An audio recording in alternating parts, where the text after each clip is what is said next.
everybody. Welcome to the FightFit Podcast. We got PJ on today. Hello. How you doing? I'm a professional boxer now. Yeah. I'm good, thank you. On the FightFit Podcast. So we've had world champions. Have you? Yep. We've had former world champions. Yeah. And now we've got you. Yeah. Soon to be a big name, a household boxing It's good to see name. you having people from different ends of the spectrum. Yeah. I'd like to represent the, what do you call below the amateur? Novice? Yeah. The Very novice amongst us. Mm-hmm. Yeah. Well, here we are. How are you feeling? You're fighting Tayla Harris next weekend. Yeah. Oh, well, when this podcast gets released, it'll be, I think, 5 days or so until you fight Tayla Harris. Yeah, so currently it's 8 days. Yeah, I think reality is really kicking in. There's no going back now. It's been such an amazing experience, but I'm shitting myself. I'm shitting my pants. Do you mind I try not to overthink it. Yeah. But when I actually start thinking about it, I'm like, oh my God, what are you doing? Well, but it's a bit like that. I think for anyone who signs up for a boxing fight, that's what everyone says. They say it's such an emotional roller coaster. For anyone who perhaps doesn't know what's going on, Yep. do you mind just telling the premise of the fight and all of that sort of Sure. stuff? So I work on a radio station, and I do a show called Jase and PJ. And we get quite a few guests in, including AFLW star Tayla Harris. She's popped by a few times. She obviously made headlines earlier this year. She had a bunch of trolls hitting her up online, and after that amazing photo of her, so she decided to hit back at them, and then she made really cool headlines for that. But when she dropped by the studio, she said how she boxed, and I was like, oh yeah, I box too. Error. Like when I say I box, I'd done a few drills on the pads with a PT, very, very limited. And I was like, we should have a fight. And she's like, totally. And those You words, said that we should have a fight. What did you say? I just thought it would be cool. I was like, yeah, shit, yeah, we're boxers. Yeah. We're boxers. Didn't realize how professional she was at the time. I think she's had about 8 fights undefeated, maybe. And she's a phenomenal. I'm not saying you're not, she's but she's a phenomenal athlete. Oh yeah, she's Amazing athlete. huge, strong, very, very talented. So anyway, those words have come back to haunt me, and we thought, why don't we actually put a good cause behind it, and particularly aligned with her kind of messaging from earlier this year, which was like, say no to online bullying. Well, we were like, why don't we do a campaign around that and do a fight raising awareness around the issue. So yeah, it's obviously not a professional fight, but it's an opportunity to put your best foot forward. So I've been training. I've never trained so hard in my life. I also ate some really shit food today. just so we're going to be completely transparent. I feel sick. I was like, oh, I can eat what I want because I'm training so much. So I had a Kransky that's the error. croissant. I've made that error many times. Yeah. So anyway, I'll be back on the bandwagon tomorrow. Yeah, well, you're training, so that will suffice. So yeah, that's where we're at. So I've had about 6 or 7 weeks training nonstop with the guys here at FightFit, and they've just been so good to me. You've been training with Brendan, you've been sparring with the girls. Breno, I should call him. Been sparring with the girls. Yep. So Karen came into the Karen KIIS gave me a FM good studio. go. Karen's hilarious. She's in her 50s, but she punches a solid punch. And then I've had Cam as well, who's been really good. And then I had a bit of Eric. Eric did the fight stance. Yep.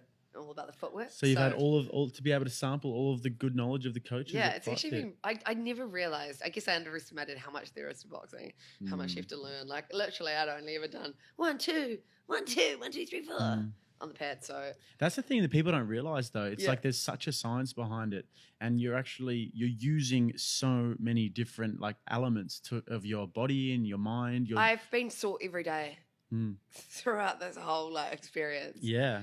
Every day I'm like, oh yeah, now surely I've used up all the muscles. And the next day it's like, why is I didn't know that that part existed. of my body hurting? Yeah. But I think that the thing is with boxing that people don't realize is that you're actually you're sort of trying to get in sync with a lot of different elements. So you're trying to get your mind, your arms and your core and your legs and your feet all in tandem at once. And when they start to click, it's like, oh my God. Because it's like you're trying to make it work and you try really hard and you know what you should be doing, but you just can't execute it. And then all of a sudden it starts happening. Yeah. I mean, I don't even know if that's happening for me yet, but I've had moments where I'm I'm like, sure it definitely would be. as you said, you started off with just the 1-2, 1-2, and now you're developing into more sort of exploring the sciences behind it. I'm sure your coaches wouldn't be bombarding you with new information because they'd want to maybe work a bit more towards your strengths. I think they were just like, let's just throw everything at her and let's see what sticks. Definitely. At the start, maybe, but I'd imagine now But now it's kind of more focusing on honing in on it. So, what would you say are your strengths as a fighter? Oh my god! Don't be humble. Come on now. I've seen you in there. What would I say is my strength? I know I've got a powerful punch. Good body shots. Got to work that body shot is my. Not going to give Tayla all your. I don't want to give away my tips, but I do a mean body shot. I do find that power in that. I'm feeling like my jab's quite quick at the moment. Not as quick as hers, though. I've seen her in training, and it's just and her reach. I'm fucked.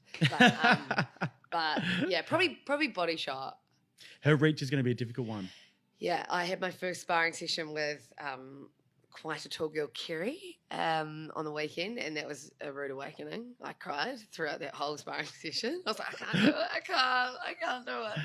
But I had absolutely no tactic going into that, so it was just like, completely thrown in the deep end. What are you thinking? And after sparring with Kerry, are you thinking, Mike Tyson type style? Well, that's what everyone's hands saying. Up, that's bobbing, what they're like. weaving. Tyson. You can't use height as an excuse. There were some greats that came before you. I guess it's going to be getting in tight or just going in, boom, boom, boom, chuck a few punches, then get out of reach, just move a bit, do some good ducks, which I'm still working on. Well, I mean, I think we could potentially by the end of next week and have you and Tyson painted with the same sort of brush. Oh God, we might see that in you. Yeah, well, maybe you never know. Duck, weave, throw the body shots. Oh, see, I just can't overhand do ducks when I actually get out there. I love the thought of it when I'm training, but when I'm actually sparring, I just forget to do it. Don't you love that?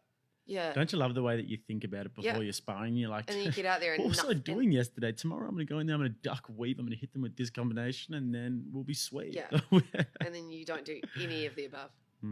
Yeah, that's the common problem, isn't it? Yeah. You just never can do what you pictured when you put your head down on the pillow the night before. But no, it's everyone said it's going to be an emotional roller coaster. It has. It's been really cool. What's Breno saying to you in terms of your tactics? He thinks I'm crazy. Yep, he thinks I've got inner mongrel, and he thinks you just got to tap into that, but also relax. Yeah. You need to tap into that inner mongrel, that's for sure. Yeah, tap into the inner mongrel, but just slow down and relax. That is my biggest thing because I just panic. I get in there and I go like 100 miles an hour. Yeah. And then I don't even read the situation. Got to breathe. Make sure you breathe. Yeah. The thing that's really common is that you get like really hyped up and then you lose your rhythm and you lose your ability to be able to just breathe. And I've learned that shadow boxing actually really helps. I see always people doing it, and initially I was like, why are they doing that? Like, it's just stupid. I just want to get out there and punch. But it's actually quite good to just, get into your body and feel it out. Yeah, exactly. And also, am I sounding like a boxer with what I'm saying? Totally. Yeah. Looking like one as well. You've got the sweat jacket on. Thank you. Wow. I didn't think I'd noticed that. I didn't bring my wraps up because they haven't been washed for about 5 days in this state. Yeah, I do that all the time. Sometimes I put them on at arm's length. Yeah. Get the gloves on as quick as possible. No one will smell them under there. That's disgusting. Yeah, but I'm glad to see you're getting good tactics going. Yeah. It sounds like you are. I've been taught, I know I've been taught amazing things. It's just, how much is actually absorbed in here. And how did you sort of come across FightFit then? Well, we knew we were going to do the fight, and then I think people at work who were organising the event, they just started reaching out to some boxing gyms, and FightFit was one of the big ones that came up. So yeah, I think we're one of the first ones that would come up on the internet. We're pretty all over that social media marketing. It's a cool family vibe here. That's what I've noticed. Initially, I was intimidated. I was like, oh man, I need to be more badass to fit in with a boxing crowd. But everyone's so nice. Because you realise that everyone's actually going through the same thing as you. Yeah, it's so true. It's so true. I think one of the things that we have is that we don't really have pros around. Yeah, I don't know if you've noticed that. We don't really have professionals who are like... Because otherwise people probably get absolutely monstering the bags and just killing it. We don't really have any of those guys. Yeah. But we've got like, with their shirts off and all that sort of stuff. But we've got a lot of novices who come in entry level just wanting to learn how to box. So and So it's what do really you do well when you lit. guys get the professionals? Where do they go? You ship them off to a professional gym? We've got a few that do come in, but they'll come in normally out of hours. Yeah, right. So they'll come in with their trainers at 2 or 1 because we don't want it can be so intimidating. If you've got professional guys around, and it's not really what we want. The gym's really well lit with like natural lighting, elite facilities, but it's not like a hardcore badass gym. That's a good point, because that's the thing about gyms. That's the number one thing I reckon why people don't go is because of the intimidation factor and people just being so much better than you. Yeah. So how did you get into KIIS FM then? So I'm Kiwi. Don't know if you can tell by my accent. I kind of got that.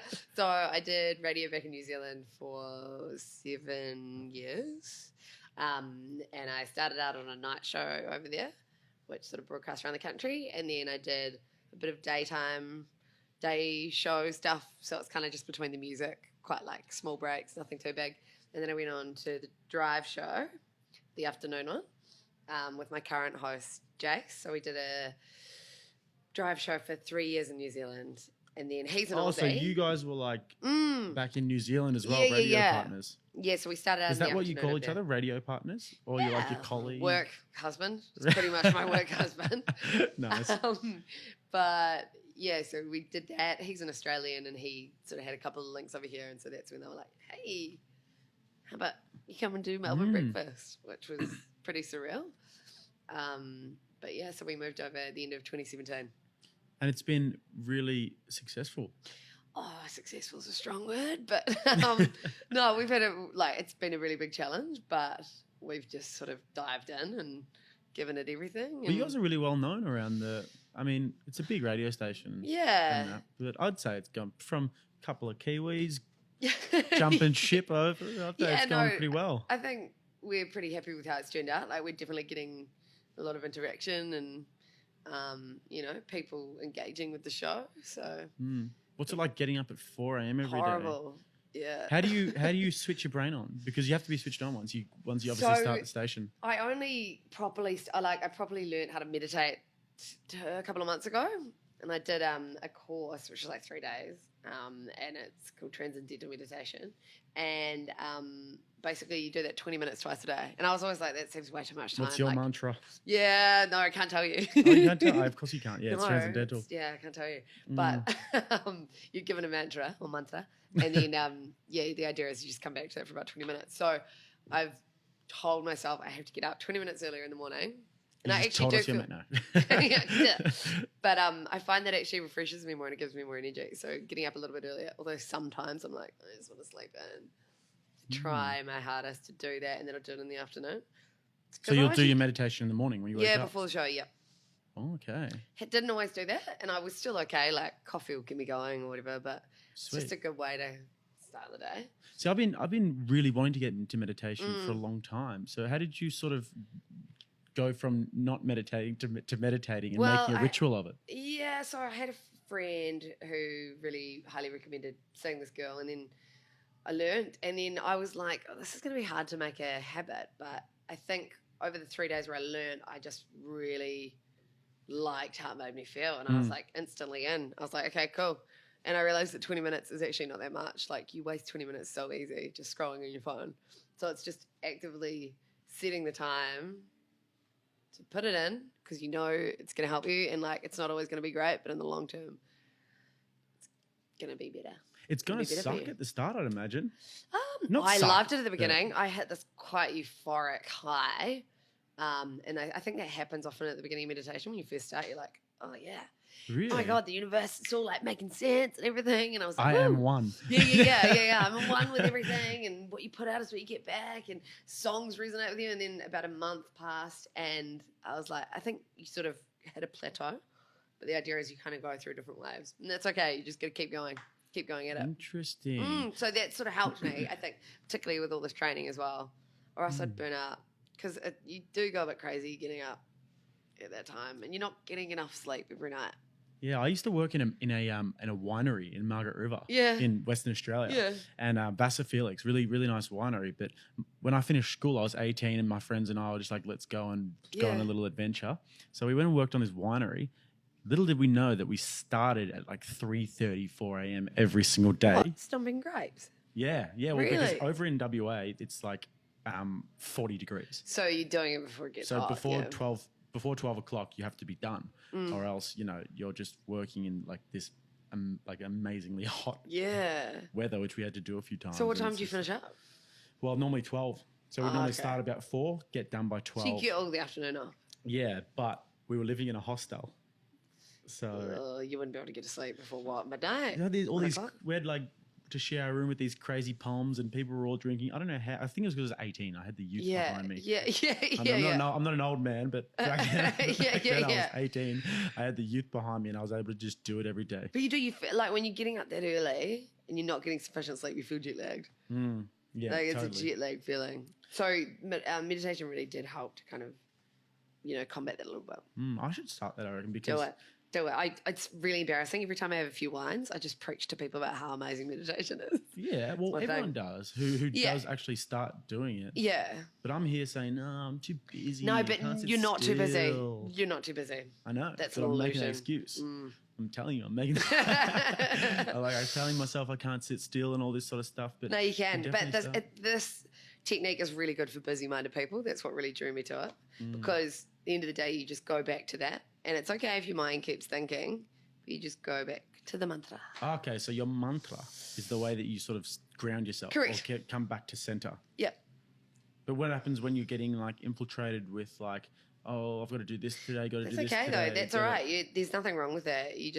The idea is whenever you realise, whenever you become aware of that, then I'm not a meditation teacher here. I should really get my meditation teacher to teach you, but. Well, that's fine. But yeah, the idea is you just keep returning to it. Yeah, that's awesome. You found that's actually really helped you then. Yeah, that's sweet. Awesome. And so next week you're fighting Tayla, and you've got your tactics sorted out. I don't know. You got your meditation sorted out. Yeah. Got to be up at 4 a.m. the day before the fight? Yeah, the day of, yeah. And what time's the fight at? 7:30, I think. And you've been training night times? I've so been your body's going to be used to... Yeah, that's a good point, actually. I've been training alternatively, like midday to around 2-ish, and then other times like 5 till 7. So when I did the FightFit Challenge, we trained at 7 o'clock. At night? Monday, Wednesday, Friday. Because you know that, your fight's That's when your fight's going to be. So your body gets to it. Later at night. Interesting. Yeah. So you don't work weekends, do you? No, not usually. Sometimes we might have events or something like that, but normally it's just Monday to Friday. Yeah. Okay, so it's on a Friday night, yeah? Thursday night. Thursday night? Yeah. Shit. I know. Yeah, and you have to be up at 4 a.m. the next day? Yep. What if you get concussed? I know. I'm not going to get concussed. I don't want to get concussed. What if Tayla gets concussed? Exactly, good call. Yeah. I still need to work out if I'm wearing headgear. I think I'm going to wear headgear.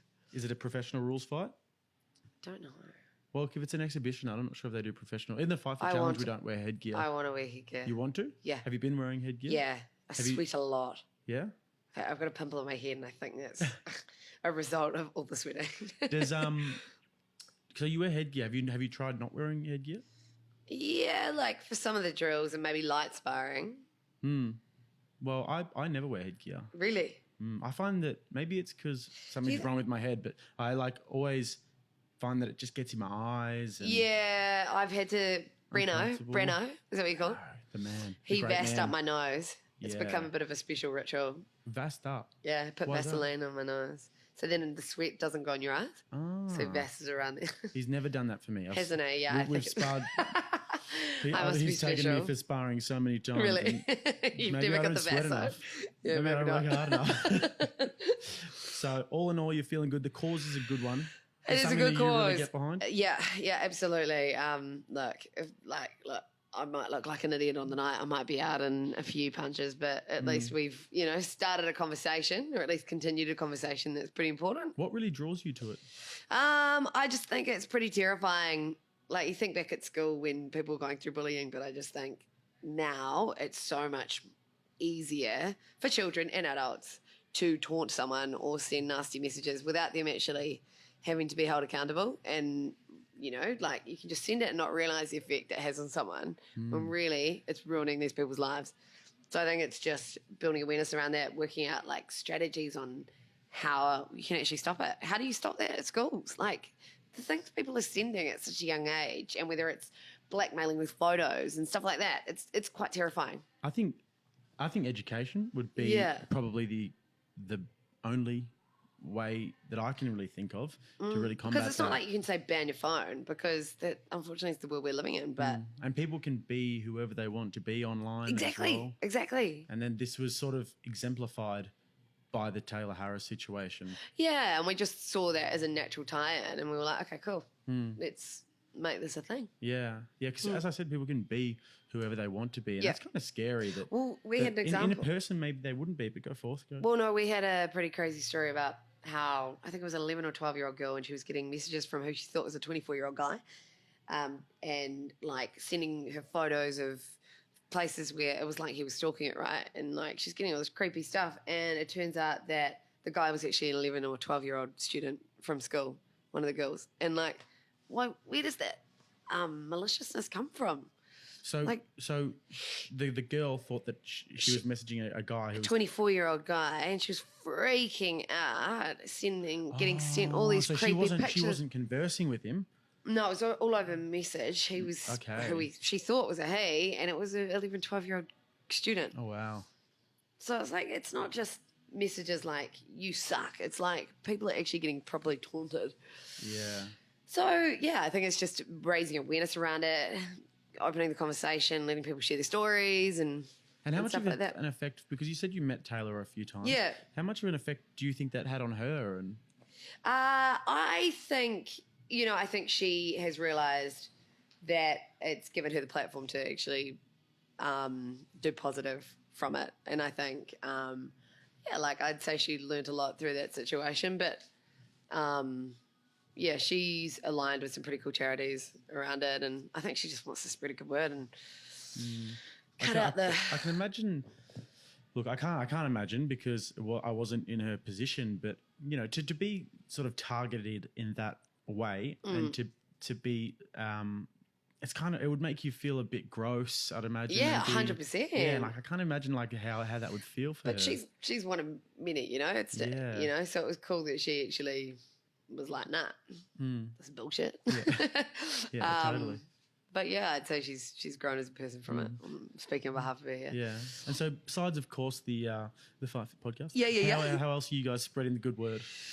About the fight. About the fight. Well, obviously KIIS FM as generating content on the radio every morning, and we, my dear co-host, as he is my unofficial manager, he hired a shitty old like van and stuck all these posters on it, and we drove around Richmond, and it literally had all these tacky posters. Pretty old school.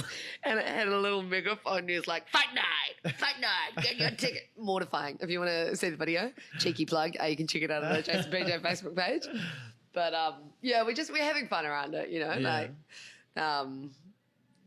That's good. And do you think that you'll continue on with boxing and maybe do a few more fights, maybe go pro, go for a world title? Oh, yeah, totally. Tyson, watch out. No. UFC, see, that's a whole different can of worms. They don't even have protective gear, do they? No, they've got 4-ounce gloves, which is minimal. Tiny. Minimal. They can elbow each other with their I'm on elbows 16.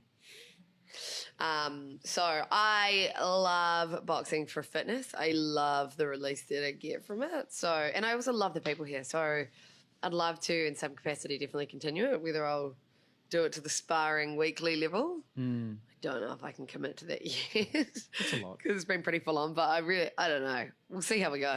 Maybe you could do a FightFit challenge eventually. Maybe. They say you catch the bug. I certainly still am hanging around here like a bad smell after my fight. How did you go after your fight? Good. I managed to stop it in the second round, so I got the win. Did you? In front of about 40 of my mates. Did you? Did not want to get bashed in front of my mates. They say the adrenaline's crazy. It is. I kind of just like... Do you prefer it to actually sparring? The fighting? Oh, God. That's a tough question. Because sparring is... Like, I get so nervous before sparring. Like, and then, obviously, before the night, you get, like, 10 times more nervous. Yeah. But I think you get a bit of a screw loose if you don't. But to say I prefer it, the adrenaline rush was just like... I've never felt so alive in my life. Yeah. But in terms of enjoying it... It was a very nerve-wracking experience But then when I got out But when you're doing it. when I got out, so beforehand, I tried to stay real chill, right? Yeah. I was throughout the day, I was like, yeah, whatever, I'm going to have the fight, whatever happens. But in my mind, I'm like, fuck.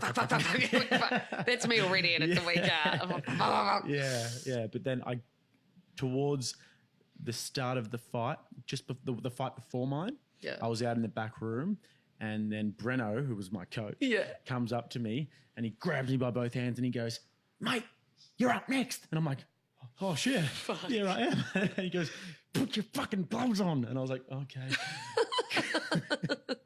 So I put the gloves on. Yeah. I started hitting the pads, and I'm like, I just don't want to hit the pads right now. I've hit enough pads over the last 8 weeks. Just get me out there. Did you say pads or bags? Or was someone holding pads? Breno was holding the pads. Was he? I'm sweating bullets. And then Adam, my other coach, oh my God, you're actually making me nervous talking about this. I'm about to get to the good part.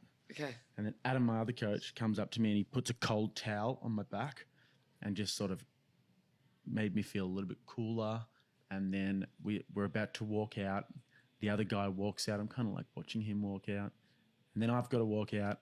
My song comes on, Buffalo Soldier by Bob Marley. Love it. Tune. And then it's a chiller. It's a tune. And then I start walking out, and I just put my head down. If I could give any advice, look up. Enjoy the walkout. Yeah.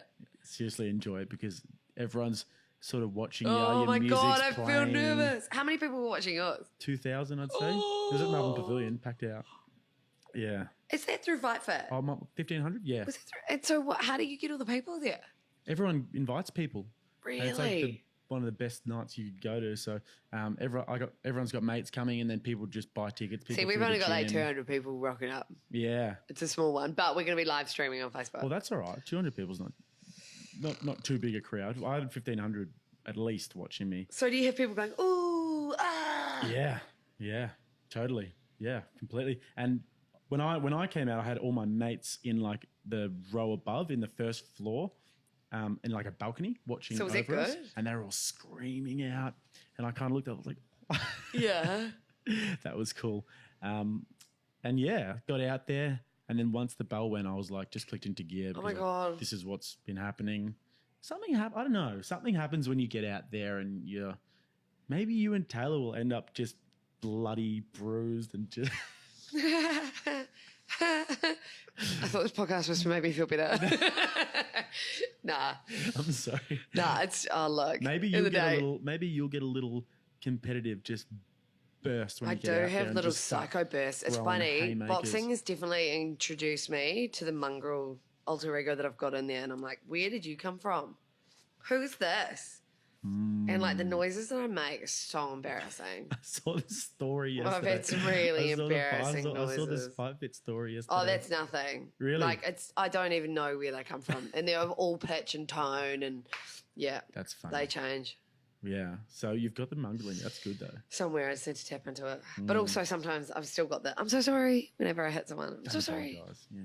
Are you okay? I hate it when people apologise. It's really? like, you just punched me in the face. Don't apologise. Yeah, yeah, you're not a nice person. That's what we're here to do. Yeah. I'm just going to punch you now. Unapologetic. Yeah, that's the thing. Like, you'll give a big punch, and then they'll come back, and I was like, why'd you do that? Yeah, I thought we were friends. Yeah. And the bell goes, and then you're just like, oh, no, we're friends again. Okay. It's cool. So I'm pumped for you. I'm pumped for Tayla, for both of you. Do you have any movies that I need to watch? Because it's my final weekend before the fight. I would say Rocky, but I've never seen it. I haven't seen any like boxing films. Apparently Southpaw with Jake Gyllenhaal. Great eye candy. Have I seen that? Oh, you like your Jake Gyllenhaal? Yeah. And Tom Hardy apparently is in it as well. Southpaw. Is Tom Hardy in it? Apparently Tom Hardy and Jake Gyllenhaal are in it. Which one? Maybe I'm thinking of a different one, because Warrior is Tom Hardy. I'm not sure about Jake Gyllenhaal.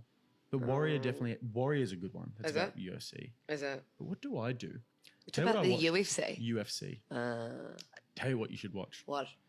So there's a documentary called A Melbourne Story, and it's about a guy called Barry Michael and Lester Ellis, and they're a really famous Australian boxers. Barry Michael was on the podcast. He'll be released in a few weeks, actually, and his podcast will be released. He's not, being released from anywhere. Yeah. But so I watched that the other day, and it's about these guys who used to train together. It's a documentary, and then one of them wins a world title, and he's young, wins the world title, and the other guy was his mentor. He's about 10 years older, and they used to train together. And the older guy comes back and goes, I want to challenge you for your world title. What? The older guy, who's Barry Michael, he's 30, and Lester Ellis is 20 on top of the world. And then anyway, it's not going to give away the ending, but they end up fighting. Awesome fight. Obviously, the older guy wins. Give it away for everyone. Maybe no one else figured that out. But yeah, so that's a really good one. Okay. And it's just a really cool fight. It's one of the Australia's most famous. I need some inspiration because I'm like the underdog times 100. That really got me up and about. Did one. it? Made me want to get in and spar. A Melbourne story. A Melbourne story. Okay. Yeah, it's on YouTube. Barry Michael, cool. Lester Ellis. For anybody else on here, you should definitely go watch that because it's a great old documentary. Bit of boxing inspo. My other one that inspires me, it's another documentary. I'm a documentary guy, as you may be able to tell, is John Wayne Parr's Bred with Venom. John Wayne Parr's another Aussie Muay Thai fighter, and he went and lived in Thailand as a... I need a boxing thing so I can actually relate to the hooks and the jabs. Maybe this might be related to it because it's just fighting in general. There is fists and stuff, and John Wayne Parr's great like that. The first one was boxing though, Yeah. And this one he goes and lives in Thailand, and then he wins 10 world championships, and just how humble he is and fighting spirit, Bred with Venom. Awesome. Okay. But yeah, can't really recommend any other movies to be honest. Okay, no, that's good. Maybe Warrior. Oh, Ali? Will Smith. There's another good one. Yeah. Muhammad Ali documentary. When we were kings. Or maybe I should watch Tyson because we're the same height. Yeah. Actually, how tall was Tyson? You're not the same height. I'm pretty sure. Was he shorter than me? No, of course he's not short. He was a heavyweight. He's like, wasn't he short though? Oh, because he was going against really tall guys. Yeah, he was going against. Oh my god, monsters. I've been thinking Tyson and I are the same height. No. I was like, I've got this in the bag. No, not even close. Mike Tyson. No, I'm sorry. But yeah, no, Mike Tyson would be at least 6 foot. He used to fight monster heavyweights. Yeah, he'd definitely be at least 6 foot. He's a big man. Oh, okay. Yeah, but he just looks small because he's so like stocky. And compared to the others. Yeah, so. Maybe watch Muhammad Ali and when we were kings. How tall was Ali? He'd be 6'3", 6'4". Yeah, He was a big heavyweight. Mobile though for a heavyweight, not your style. I'm sure you're mobile, but yeah. I moved. Yeah. Anyways. Where can we find you? Where can we find all the content? Yeah, well, on Facebook, Jase and PJ, on Instagram as well. And you'll find a lot of stuff there. I'm personally, PJ DJ is my Instagram. It's PJDEEJAY. PJ DJ. Yep. Get around it. Thursday night is going to be the fight. Thursday, It's going to be the Thursday the 5th. Thursday the 5th of September. I've still got some brain cells. They might all be gone after the fight, though. Awesome. Anyways, thank you so much for getting in, doing the podcast with us. Thank you for having me. Good luck with everything. Good luck to you. Good luck to Tayla. Good luck to the event. Hope it all goes well and for an awesome cause. Thank you. Awesome. Thank you. Cheers. See you guys. Bye. Bye.